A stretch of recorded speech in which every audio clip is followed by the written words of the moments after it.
আসসালামু আলাইকুম। টিএসসিতে গণজুতা নিক্ষেপ কর্মসূচি পালন করলো একদল শিক্ষার্থীরা।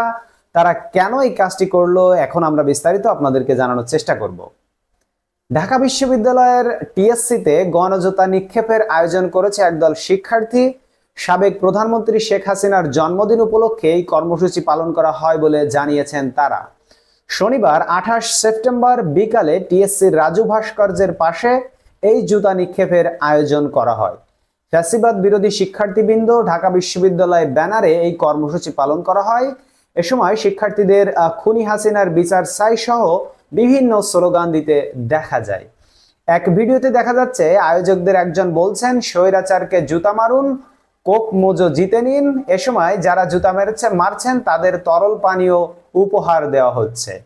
জুতা নিক্ষেপ করা একজন নারী বলছিলেন, আরো জুতা মারার ইচ্ছা ছিল, সময় কম তাই পারিনি। আরেকটা প্রোগ্রাম আছে, সেখানে যাচ্ছি। জুতা মারার পর মোজো পেয়েছেন কিনা জানতে চাইলে তিনি বলেন, মোজো পাওয়ার জন্য জুতা মারতে আসিনি, আপনি চাইলে এটা নিতে পারেন। তিনি আরো বলেন, শুনলাম আজ তার শেখ হাসিনার জন্মদিন, তাই তাকে উপহার দিতে এসেছি, তার উপর হলো জুতা পিটুনি।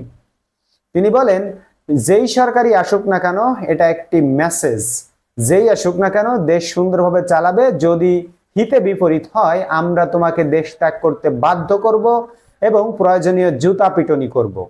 জুতা কেন মারছেন প্রশ্ন করা হলে একজন তরুণ বলেন, শেখ হাসিনা একজন খুনি, তিনি আমাদের অনেক ভাইয়ের রক্ত ঝরিয়েছেন, অনেক মানুষ খুন করেছেন, এজন্য। আরেক শিক্ষার্থী বলছিলেন, তাকে জুতা মারলে হবে না, তার ফাঁসি চায়। এভাবেই শিক্ষার্থীরা তাদের মনের ক্ষোভ উগরে দিচ্ছে সাংবাদিক পেলেই, এবং তারা আজ ঢাকা বিশ্ববিদ্যালয়ের টিএসসি চত্বরে জুতা নিক্ষেপ কর্মসূচি পালন করেছে, যেটা ব্যতিক্রম। বন্ধুরা, ধন্যবাদ সবাইকে ভিডিওটি দেখার জন্য। আপনারা আপনাদের মূল্যবান মতামত কমেন্ট বক্সে জানাতে ভুলবেন না। দেখাবে পরবর্তী ভিডিওতে অন্য কোনো খবর নিয়ে। সেই পর্যন্ত আপনারা সকলে আল্লাহর রহমতে ভালো থাকবেন। এখন বিদায় নিচ্ছি। আল্লাহ হাফেজ।